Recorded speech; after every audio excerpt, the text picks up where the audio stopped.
Hi, my name's Stefani, and this is for a Business 604 class with a project that's due on the 29th of January 2023, and it's on sensitivity analysis. In this presentation, I'm going to define sensitivity analysis and the process. I'm going to review the steps in conducting a sensitivity analysis. I'll go through the steps in identifying the inputs, both qualitatively and quantitatively. We'll go through some of the output features that we're going to identify.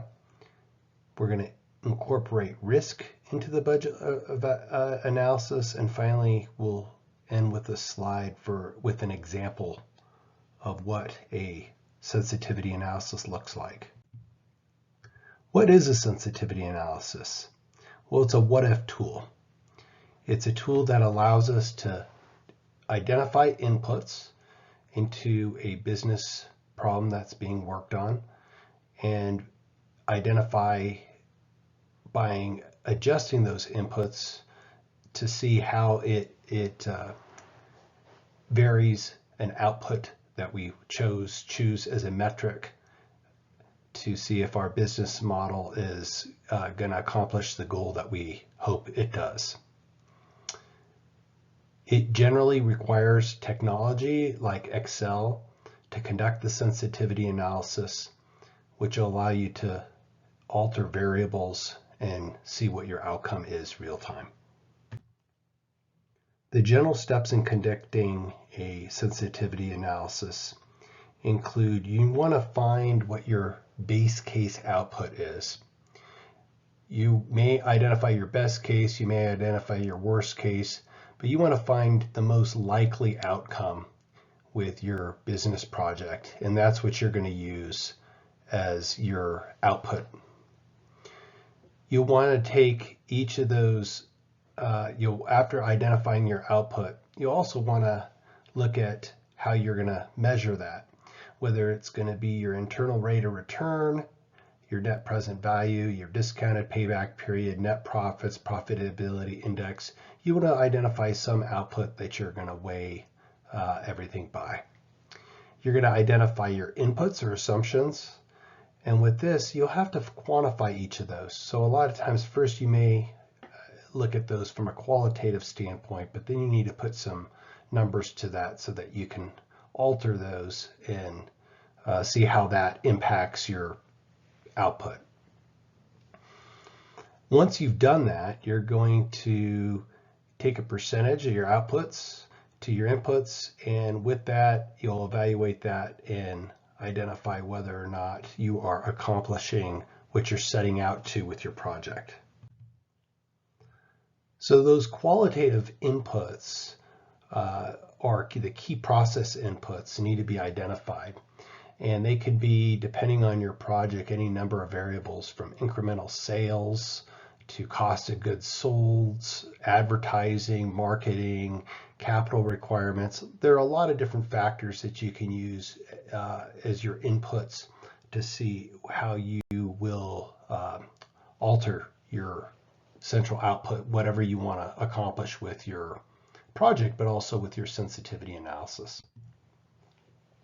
Next, you're going to assign and identify those quantitative variables, and that data may come from some different sources, whether it's marketing data, historical data, research data.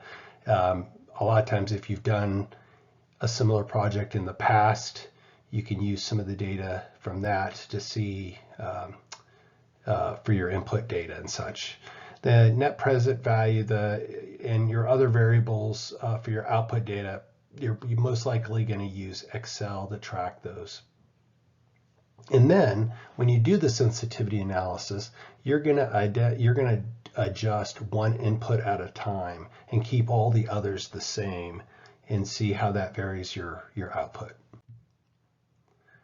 Now, a lot of times with risk, it's defined as a potential financial loss or failure to achieve an objective, or there's some uncertainty in what you're trying to accomplish with your business goal. There can be there could be 5 major types of risk, from market to credit, liquidity, legal, and operational risks. And each of those with your sensitivity analysis can be incorporated into the sensitivity analysis to see what your risk is based on your project. Maybe it's a liquidity risk. It's going to take down your cash and not allow that cash to be available for any other activities that you may need, or contingency for emergencies and such.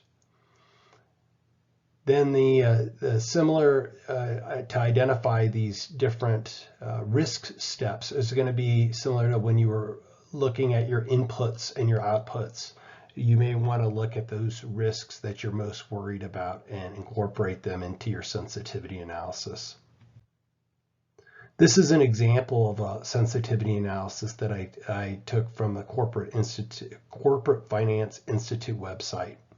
And it shows how in this study, they put their assumptions or inputs there in the middle of the slide. And with that one, they're trying to see the impact on their share price.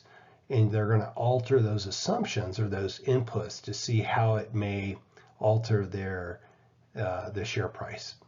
And it breaks it up over some historical data from 2011 up to 2019. These are the references that I use for the slide. The last slide there was a cut and paste from the Corporate Finance Institute website. Thank you much.